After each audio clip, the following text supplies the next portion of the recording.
Hola, hola, un saludo a todos. En esta ocasión voy a explicar sobre el funcionamiento del algoritmo de Bescan. Este es uno de los algoritmos más utilizados y ampliamente citados en la literatura científica.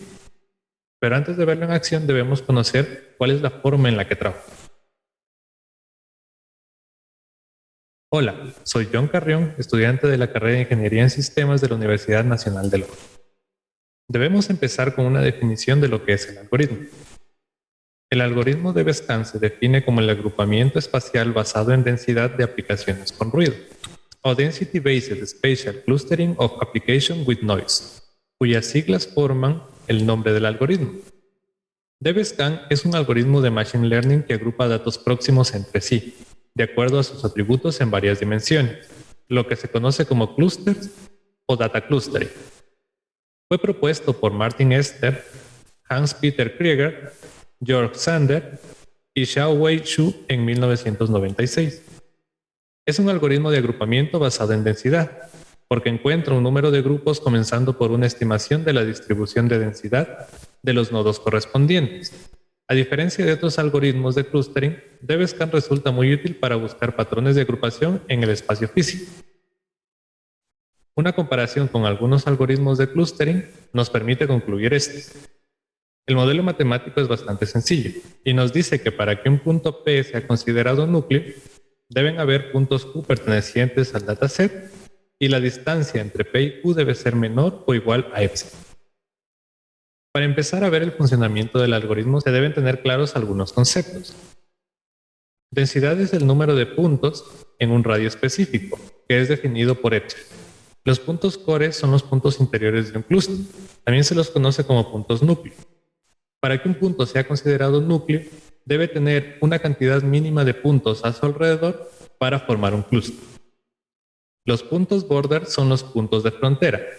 Estos puntos no alcanzan a tener la cantidad mínima de puntos en su vecindario de radio epsilon, estando en el vecindario de los puntos core. El ruido o noise es cualquier punto que no forma parte de un clúster ni está en su frontera. Un punto P es un punto núcleo si al menos una cantidad definida de puntos está a una distancia epsilon de él, y estos puntos son directamente alcanzables desde P. No es posible tener puntos directamente alcanzables desde un punto que no sea un núcleo. Los puntos Q o border son alcanzables desde P si existe una secuencia de puntos desde P1 hasta Pn, donde P1 es igual a P y Pn es igual a Q, tal que cada punto Pi más 1 es directamente alcanzable desde Pi. Es decir, todos los puntos de la secuencia deben ser puntos núcleo, con la posible excepción de Q. Un punto que no sea alcanzable desde cualquier otro punto es considerado ruido. En resumen, si P es un punto núcleo, este forma un clúster junto a otros puntos que sean alcanzables desde él. Cada clúster contiene al menos un punto núcleo.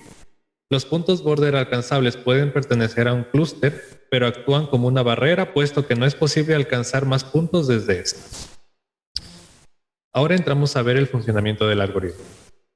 El algoritmo que se muestra en pantalla fue extraído desde la página de DBSCAN de Wikipedia.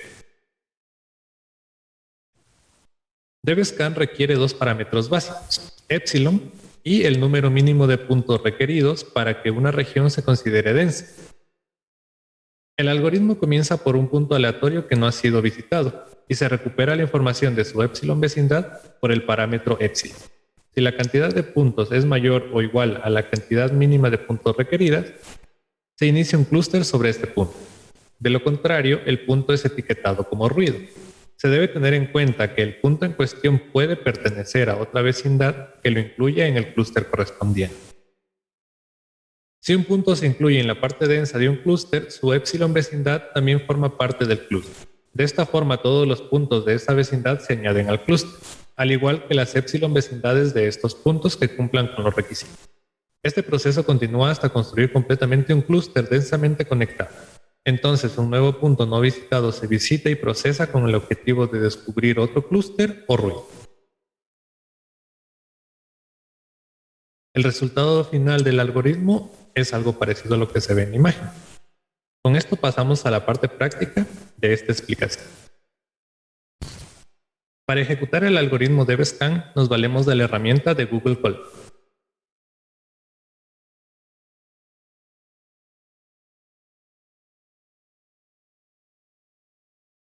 Para iniciar la explicación del uso de este algoritmo usando el lenguaje de programación Python, lo haremos con un ejemplo sencillo usando datos aleatorios generados con la librería sklearn y su módulo makeBlocks.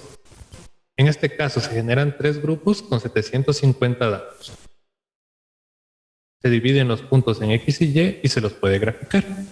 El resultado de los datos generados es el que se muestra en la siguiente imagen. Ahora se procede a llamar al algoritmo DevScan, enviándole como parámetro epsilon 0.2. Una vez llamado el algoritmo, se procede a generar los clústeres de los datos generados. Y el resultado es el siguiente. Los datos considerados como ruido siempre se los etiqueta con -1. Muy bien, eso como explicación inicial para conocer el funcionamiento del algoritmo. Pero en el ejemplo anterior utilizamos datos generados aleatoriamente. En un ambiente un poco más realista, los datos que se utilizarán para entrenar el algoritmo son leídos desde un archivo. En este caso, los 5 primeros datos del archivo leído son los que se muestran en la siguiente tabla. Ahora, para tener una vista más clara de estos datos, se procede a graficarlos y obtenemos el siguiente resultado. De una forma visual ya podemos intuir cuáles serán los clústeres que se podrán ir generando. Al igual que en el anterior ejemplo, procedemos a llamar al algoritmo DevScan diciéndole cuál será la distancia epsilon y en este caso sí le enviaremos la cantidad mínima de puntos, que serán 22.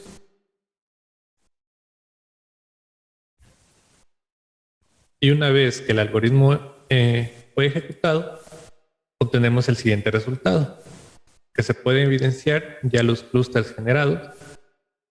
Y al igual que el anterior, los puntos considerados como ruido se etiquetan con -1.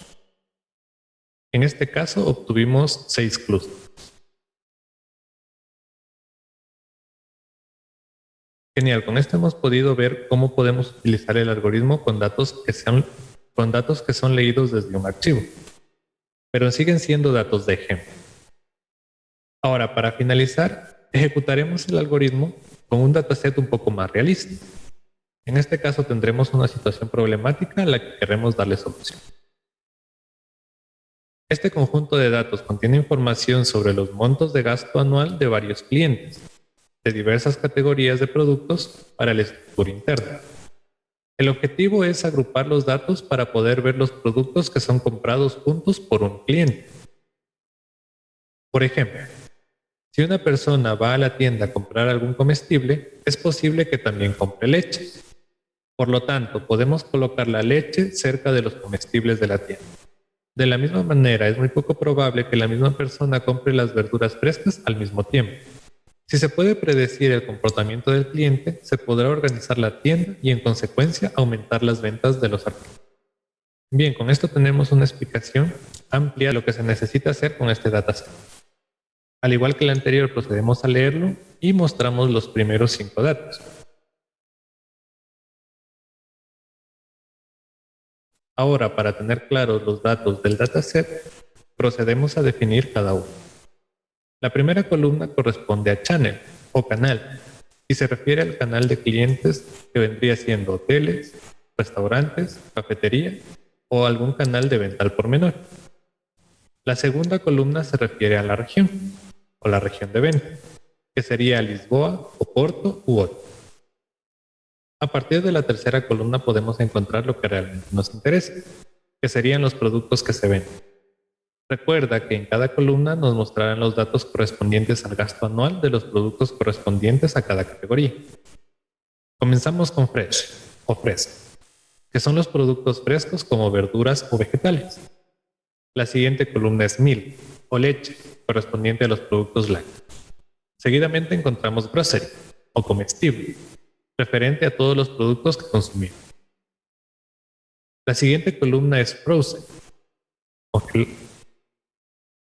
que corresponde a los alimentos congelados. La penúltima columna se refiere a detergents paper o papel y detergente, que vendría siendo todos los productos detergentes y productos de papel.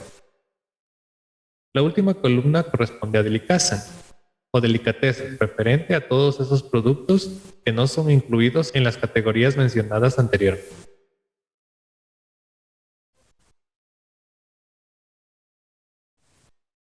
Como primer paso es bueno conocer la forma de los datos. En este caso tenemos 440 datos divididos en 8 variables.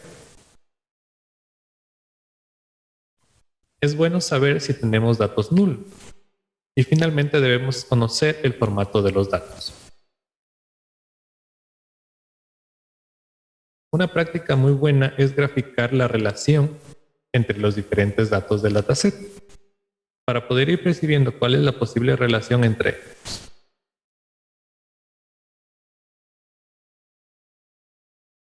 Otro consejo muy útil es tener datos de prueba. En este caso, estoy extrayendo 3 datos al azar para poder probarlos después con el algoritmo.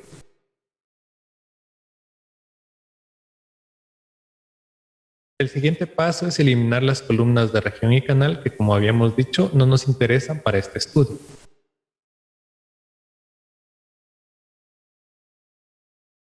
Se escalan los datos y se procede a aplicar el algoritmo. Con el algoritmo entrenado, procedemos a realizar una gráfica para poder visualizar los clústeres generados.